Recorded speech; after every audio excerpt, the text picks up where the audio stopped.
नमस्कार, आप देख रहे हैं हरियाणा डायरी और मैं हूं आपके साथ दीपांजलि त्रिपाठी। हरियाणा की धरती पर खेती की तस्वीर बदल रही है और इस बदलाव के केंद्र में है पानी की हर बूंद और किसान की हर मेहनत, क्योंकि बात सिर्फ आज की खेती की नहीं, आने वाली पीढ़ियों की भविष्य की भी है। मुख्यमंत्री नायब सिंह सैनी ने जल संरक्षण को सरकारी अभियान से जन आंदोलन बनाने का आह्वान किया है। राज्य में किसानों को कम पानी में बेहतर खेती के लिए नई तकनीक और आर्थिक मदद की जा रही है। फसल की खरीद से लेकर भुगतान तक, यानी हरियाणा में अब खेती की नई कहानी लिखी जा रही है, जहां पानी की एक एक बूंद कीमती है और किसानों की मेहनत का पूरा सम्मान। देखिए एक खास रिपोर्ट।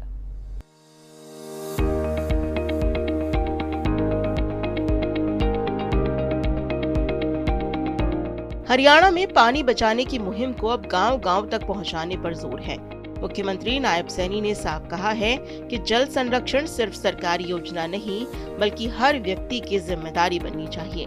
किसानों को कम पानी में ज्यादा उत्पादन के लिए नई तकनीक अपनाने के लिए प्रोत्साहित किया जा रहा है। सूक्ष्म सिंचाई और बारिश के पानी को सहेजने के लिए सरकार किसानों को आर्थिक मदद भी दे रही है। माइक्रो इरिगेशन और तालाब निर्माण जैसी योजनाओं पर किसानों को 85% तक सब्सिडी दी जा रही है। यानी सरकार का फोकस दो तरफ है, पानी की हर बूंद बचाना और किसानों की आमदनी को बढ़ाना। साथियों, जल संरक्षण को हमें एक जन आंदोलन आज बनाने की आवश्यकता है। पानी बचाओ, भविष्य बचाओ केवल नारा नहीं है, बल्कि हमारी जिम्मेवारी है। साथियों, सूक्ष्म सिंचाई और वर्षा जल संचय को अपनाकर हम आने वाली पीढ़ियों के लिए पानी बचा सकते हैं। साथियों, हरियाणा सरकार किसानों के हित में लगातार ठोस कदम उठा रही है। हमारा प्रयास है कि किसान को उसकी फसल का उचित मूल्य मिले, उसकी आय बढ़े, उसका जीवन स्तर ऊंचा उठे। इसके लिए हम फसल विविधीकरण, बागवानी, पशुपालन और कृषि आधारित उद्योगों को हमारी सरकार निरंतर बढ़ावा दे रही है। आप सभी जानते हैं कि फसल विविधीकरण व जल संरक्षण का गहरा संबंध है। इसलिए पानी कम जरूरत वाली फसलों को बढ़ावा देने के लिए हमने मेरा पानी मेरी विरासत योजना ये 2020 में शुरू की गई थी। हरियाणा में पानी बचाने के लिए किसानों को पारंपरिक धान की जगह कम पानी वाली फसलों की ओर बढ़ने के लिए भी प्रोत्साहित किया जा रहा है। साल 2020 में शुरू हुई मेरा पानी मेरी विरासत योजना इसी दिशा में एक बड़ी पहल है। फसल का गेट पास बनने के 48 घंटे के अंदर पैसा सीधे किसान के बैंक खाते में पहुंचाने की भी व्यवस्था की गई है।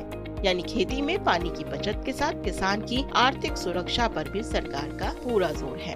साथियों, हमने फसल अवशेष व पराली प्रबंधन से निपटने के लिए किसानों को जागरूक किया है और उन्हें पराली प्रबंधन के लिए 1 लाख से ज्यादा मशीनें देने का काम हरियाणा सरकार ने उनको सब्सिडी पर किया है। साथियों, किसान हित में हरियाणा में सभी 24 फसलों की खरीद एमएसपी पर वो की जाती है। ई खरीद पोर्टल के माध्यम से पिछले 10 सीजन में 12 लाख किसानों के खाते में एमएसपी पर फसल की खरीद के 1,64,000 करोड़ रुपया उनके खाते में डायरेक्ट पहुंचाने का काम ये हमारी सरकार ने किया है। साथियों, फसल खरीद का भुगतान अब उनकी फसल का एग्जिस्ट गेट पास कटने के 48 घंटे के अंदर अंदर उनके खाते में पैसा पहुंचाने का काम ये हमारी सरकार कर रही है। कर रहे हैं काफी, मेरे ख्याल से 4-5 साल से, और इसमें पानी की काफी बचत है। पानी आए ना आए उसका कोई महत्व नहीं है। बारिश हो जाती है उसका भी बहुत सहारा मिलता है हमें। और धान की सीधी बिजाई में खर्चा कम होता है। धान की सीधी बिजाई में ना तो हमें लेबर की समस्या है और ना हमें पानी की इतनी समस्या है। खर्चा भी इसमें कम आता है क्योंकि इसमें लेबर की जरूरत नहीं पड़ती, सीधी बिजाई कर देते हैं, इसलिए इसमें बचत है। दूसरा, सरकार से भी सहयोग मिल रहा है 4-4.5 हज़ार रुपये किले के हिसाब से, तो उससे भी किसानों को काफी उत्साह है इस मामले में। सरकार की मदद से कर रहे हैं।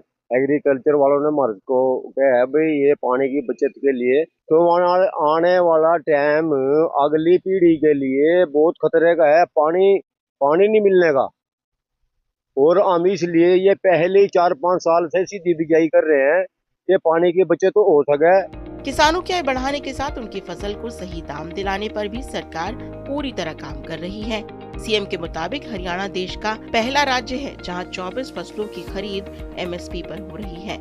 ई खरीद व्यवस्था के जरिए पिछले 10 सीजन में करीब 12 लाख किसानों के खातों में 1,64,000 करोड़ रुपए सीधे ट्रांसफर किए गए हैं। कुल मिलाकर सरकार का संदेश साफ है, पानी बचेगा तो खेती भी बचेगी, खेती बचेगी तो किसान मजबूत होगा और किसान मजबूत होगा तो हरियाणा का भविष्य भी सुरक्षित होगा।